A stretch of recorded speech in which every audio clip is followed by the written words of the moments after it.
नमस्कार. माझं नाव सुशांत संजय उदावंत.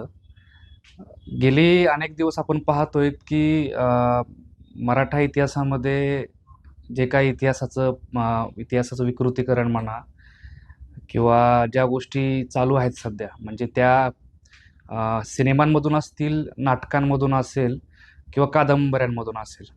तर त्या विषयांवरती एखाद्या विश्लेषकानं बोलावं किंवा इतिहासावरती अभ्यास करणाऱ्या संशोधकांना बोलावं, अभ्यासकांना बोलावं. तर याच भावनेतून किंवा जे काही इतिहासाचं विकृतीकरण कशा पद्धतीनं चाललंय, ह्या विषयावरती मी गेली अनेक वर्ष काम करतोय आणि त्याच विषयाला धरूनच मी सध्या जे काही माझा पुढचा विषय मला मांडायचा आहे, तर त्याविषयी बोलणार आहे. तर आता आपल्या सगळ्यांना माहिती आहे, की 1 जानेवारी मराठी साहित्य संमेलन होणार आहे. तर त्या साहित्य संमेलनाच्या अनुषंगानं त्याचे जे काही अध्यक्षपद सध्या भूषवत आहेत, आदरणीय ज्येष्ठ साहित्यिक विश्वास पाटील. तर त्यांची एक कादंबरी आहे, संभाजी कादंबरी. तर त्या कादंबरीविषयी आम्ही गेले बरेचसे दिवस त्यामध्ये चुकीचं लिखाण कसं झालेलं आहे, त्याविषयी चर्चा करतोय, त्याविषयी बोलतोय आणि त्याच मुद्द्याला धरून आज ह्या सत्यशोधक चॅनलवरती मी जे काही मला माझं माझं मत मांडायचं आहे, तर ते मांडणार आहे. तर 2004-5च्या दरम्यान विश्वास पाटील यांची संभाजी कादंबरी प्रकाशित झालेली होती. ती कादंबरीविषयी आपण बोलूयाच, पण त्याच्या अगोदर जे काही पार्श्वभूमी संभाजी महाराजांच्या इतिहासाच्या विकृतीकरणाची आहे, त्याविषयी थोडंसं भाष्य करतो किंवा त्याविषयी बोलतो, की संभाजी महाराजांवरती आजच्या घडीला जर आपण पाहायला गेलं, तर जवळपास 70हून अधिक नाटके प्रकाशित झालेली आहेत. आणि त्या नाटकांमध्ये बरीचशी नाटकं ही कुठल्याही म्हणजे ऐतिहासिक तथ्याला किंवा ऐतिहासिक तथ्य त्या कादंबरीमध्ये किंवा त्या नाटकांमध्ये नाहीये किंवा कल्पोकल्पित कथा वगैरे त्याच्यामध्ये त्यांचा आधार घेतलेला आहे, लोककथांचा, दंतकथांचा. आणि त्या बेसिसवरतीच जेवढी काही नाटकं आतापर्यंत निर्माण झालेली आहेत, त्यात अगदी बोटावर मोजण्याइतकी नाटकं असतील, की ज्याच्यामध्ये संभाजी महाराजांचं चित्रण हे चांगल्या प्रकारे दाखवलं गेलेलं आहे. आणि त्याच्या बाजूला जर आपण धरून बघितलं, तर कादंबऱ्यांचं जे प्रमाण आहे त्याच्यामध्ये संभाजी महाराजांच्या बाबतीमध्ये ते अत्यंत म्हणजे खूप कमी आहे, खूप अत्यल्प प्रमाण आहे. म्हणजे आतापर्यंत संभाजी महाराजांवरती जर जुन्या इतिहास म्हणजे जुना काळ जर घेतला आपण, तर एक 7 ते 8 कादंबऱ्यांचीच नावं घेता येतील. त्याच्या पलीकडे छत्रपती संभाजी महाराजांवरती कादंबरी लिखाण झालेलं नाहीये.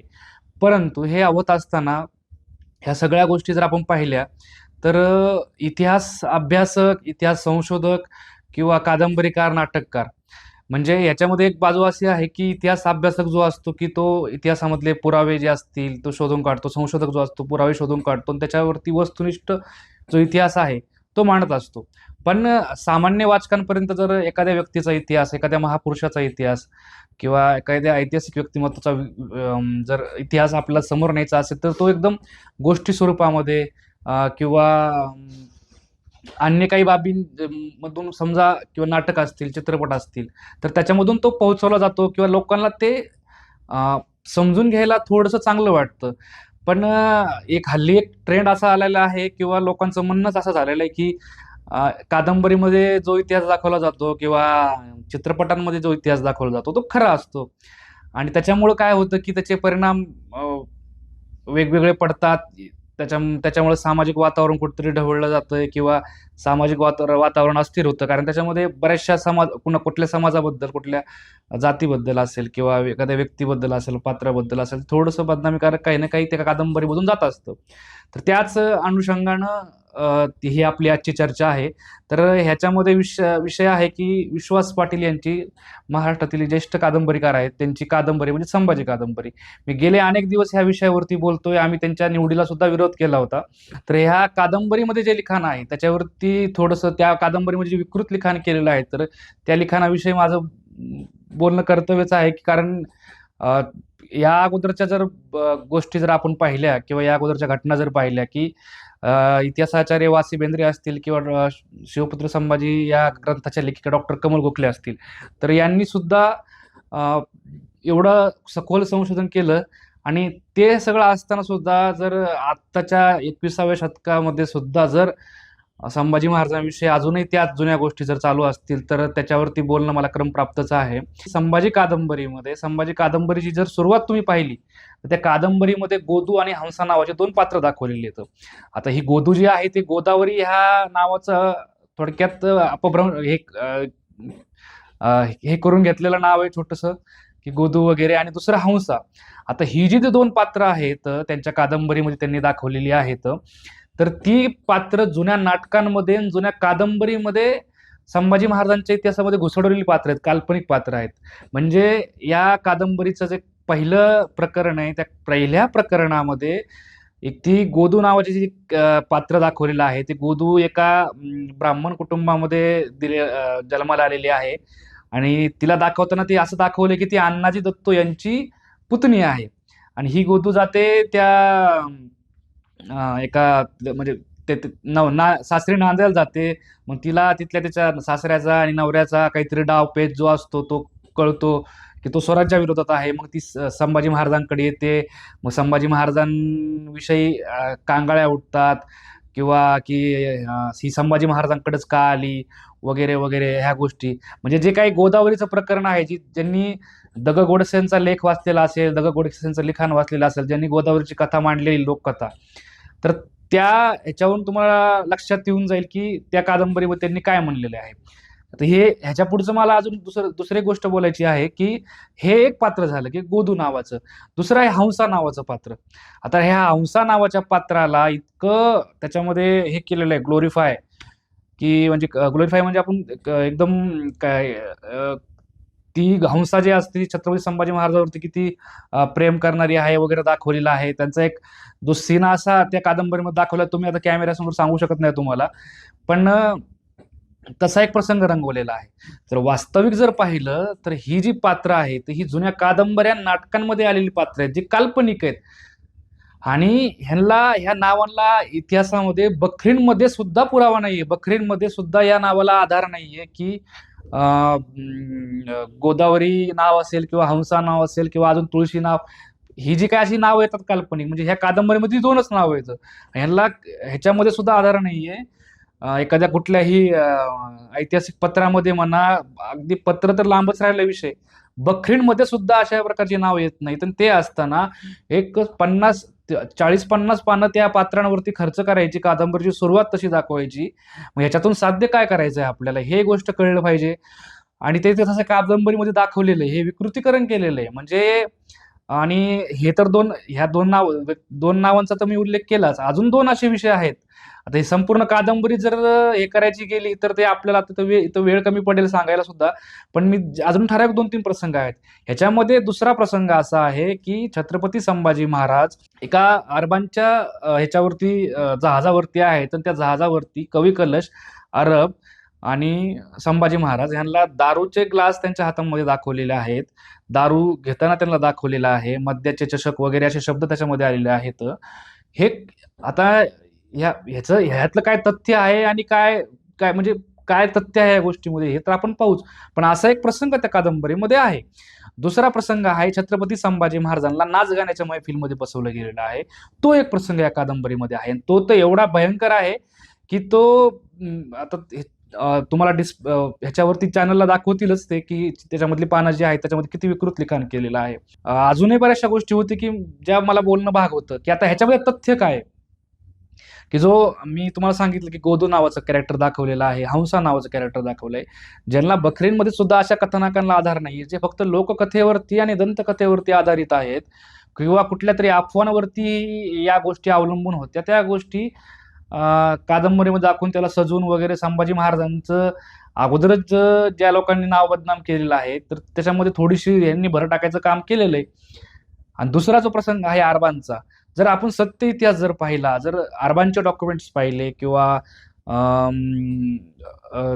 म्हणजे जे काही परदेशी डॉक्युमेंट जर आपण पाहिले, तर त्याच्यामध्ये असा उल्लेख आहे, पोर्तुगीजांच्या डॉक्युमेंट्समध्ये स्वतः उल्लेख आहे, इंग्रजांच्या सुद्धा डॉक्युमेंट्समध्ये उल्लेख आहे की छत्रपती संभाजी महाराजांची आणि अरबांची मैत्री चांगली होती.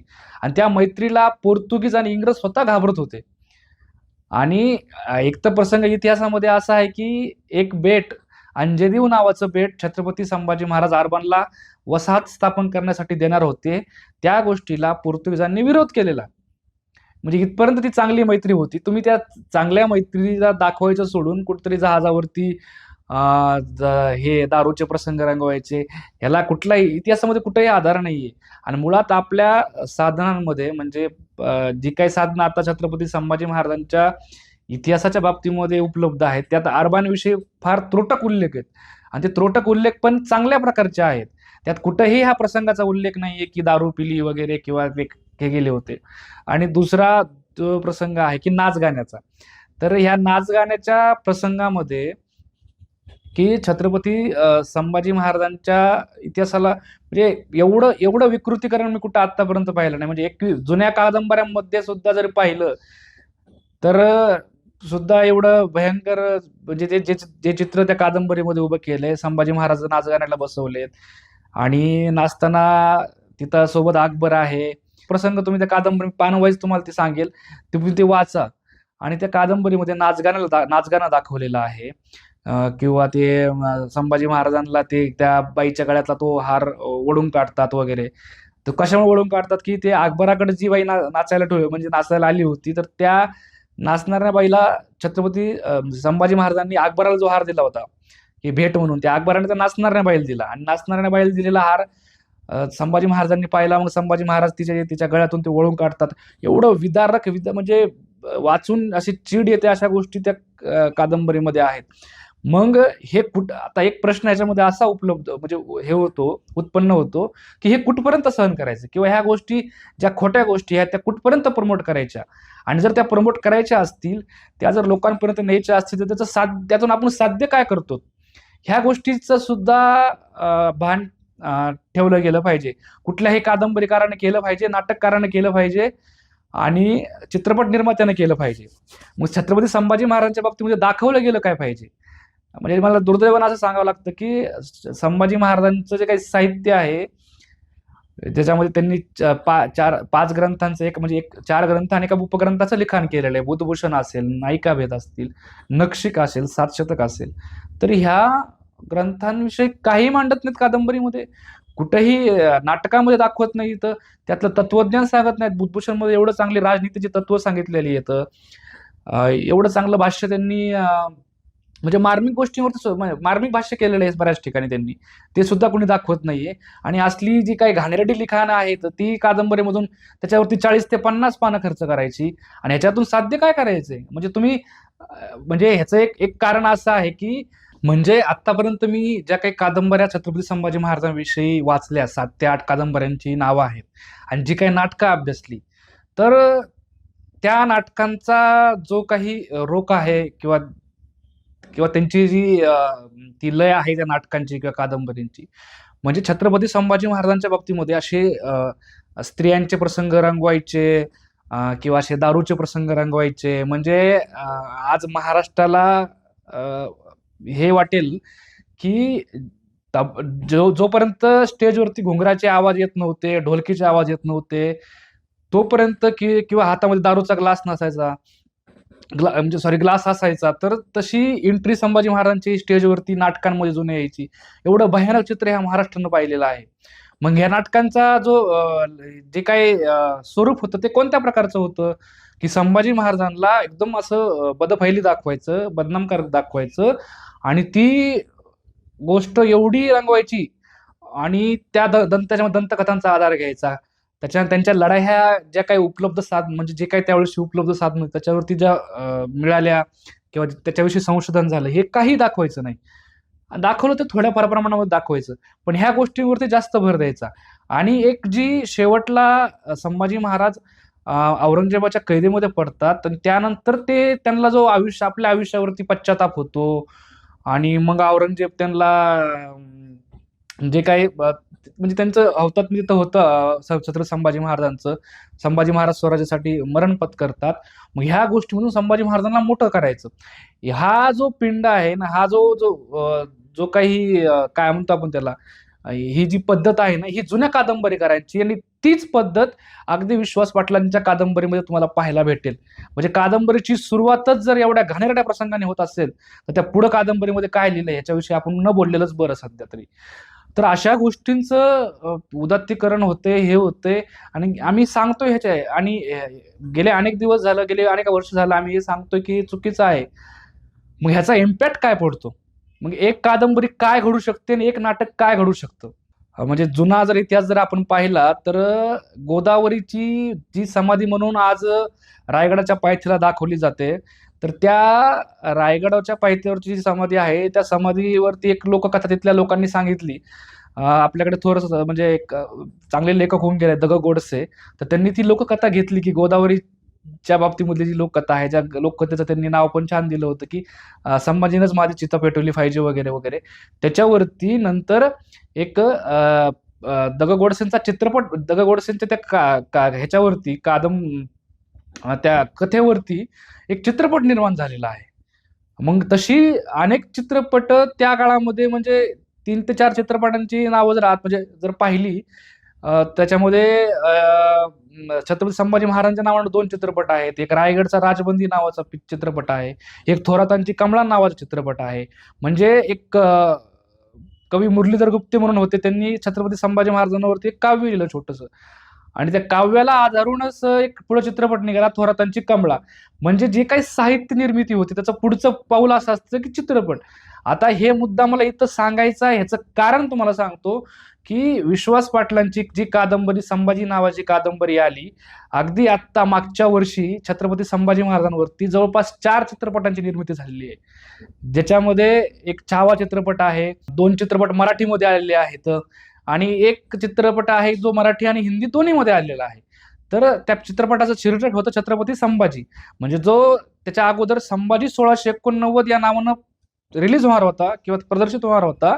तर तो चित्रपट मी पूर्णपणे पाहिला. तर त्या चित्रपटामध्ये तिथले प्रसंग आणि विश्वास पाटील यांच्या कादंबरीमधले जे प्रसंग आहेत थोडेफार, त्यातले जे संवाद आहेत, ते अगदी सेम तुम्हाला दिसल्याशिवाय राहणार नाहीयेत. म्हणजे आता त्यांनी त्या चित्रपट निर्मात्याला ती स्टोरी दिली किंवा हा वेगळा विषय झाला किंवा त्याबद्दल आपण इथं भाष्य करू शकत नाही. पण त्या चित्रपट निर्मात्याला त्या कादंबरीमधलं कथानक असेल किंवा ते जे चांगलं वाटलं असेल, ते त्यांनी त्या चित्रपटामध्ये घेतलं आणि त्या चित्रपटामध्ये हंसा नावाचं कॅरेक्टर दाखवलेलं आहे, छत्रपती संभाजी नावाचा. अजून मी तो चित्रपट जर ऑनलाईन असेल तर तुम्ही बघू शकतात. तर त्या चित्रपटामध्ये हे जे काही कादंबरीमधलं कथानक आहे ते दाखवलं गेलेलं आहे आणि असा इम्पॅक्ट पडत म्हणजे हे चित्रपटांमध्ये येतं, नंतर हे मालिकांमध्ये यायला लागतं. तर हे एवढा परिणाम होतो. म्हणजे ह्याच्यामध्ये ज्या काही चांगल्या गोष्टी असतात त्या झाकल्या जातात. आणि दुर्दैवानं आज एकही महाराष्ट्रामध्ये कुठलाही साहित्यिक नाहीये ज्या साहित्यिकानं छत्रपती संभाजी महाराजांच्या बाबतीमध्ये जेवढी काही साहित्य निर्मिती केली त्याच्यामध्ये संभाजी महाराजांचं म्हणजे साहित्य जे आहे, त्यांचं जे नायिका भेद असतील, नक्षिक किंवा 7 शतक हे हिंदी ब्रज भाषेमधले ग्रंथ असतील, बुधभूषण हा संस्कृत मधला ग्रंथ असेल किंवा प्रभुग्रामण्य नावाचा ग्रंथ असेल, तर ते दाखवत नाहीयेत. संभाजी महाराजांचा राज्यकारभार दाखवत नाहीयेत. संभाजी महाराजांची धार्मिक नीती दाखवत नाहीयेत.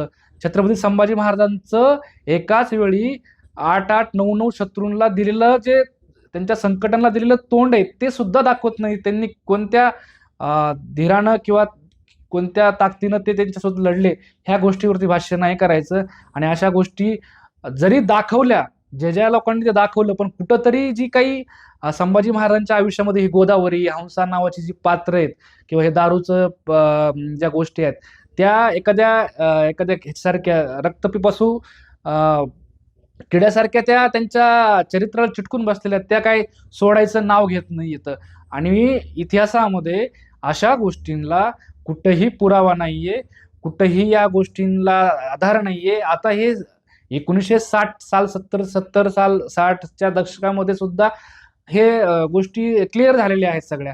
आणि तरी जरी असं असेल आणि 21व्या शतकामध्ये जर ह्याच गोष्टीवरती तुम्ही परत परत त्या गोष्टी जर रिपिटेशन आणणार असाल, करणार असाल, तर ह्याला काही अर्थ नाही. हे थांबणार कधी आणि कधी ह्या गोष्टीचा एंड होऊ शकतो की छत्रपती संभाजी महाराजांना जी आयुष्याला लागले, त्यांच्या चरित्राला लागलेले हे जे डाग आहेत ते कधी त्यांच्यापासून दूर होतील. आणि अशा गोष्टींविषयी बोलणं कामच आहे. आणि विश्वास पाटलांनी त्यांच्या अनेकही अजूनही भरपूर कादंबऱ्या आहेत, पण आम्ही गेली अनेक दिवस त्यांना मागणी करतो की तुम्ही जे तुमच्या कादंबरीमधलं आहे, जे लिखाण आहे, 2-3 प्रसंग आहेत, बाकीचं राहू द्या, पण हे 2-3 प्रसंग तरी मागे घ्या. पण त्यावरती त्यांची कुठलीही प्रतिक्रिया येत नाहीये किंवा त्या गोष्टीचा त्यांना पश्चाताप नाहीये किंवा काही नाहीये. आणि छत्रपती संभाजी महाराजांना दारू पिताना दाखवणं, नाच गाण्याला दाखवणं म्हणजे जगातलं सगळ्यात मोठं पाप आहे. शिवछत्रपतींचे पुत्र आहेत ते, आणि अशा व्यक्तिमत्वाला जर तुम्ही कादंबरीमध्ये असं रेखाटलं असेल आणि त्या व्यक्तीची आज सातारा येथे होणाऱ्या साहित्य संमेलनाच्या अध्यक्षपदी निवड झालेली असेल, तर हे फार दुर्दैव आहे. कारण सातारा नगरी ही छत्रपती शाहू महाराजांची नगरी आहे.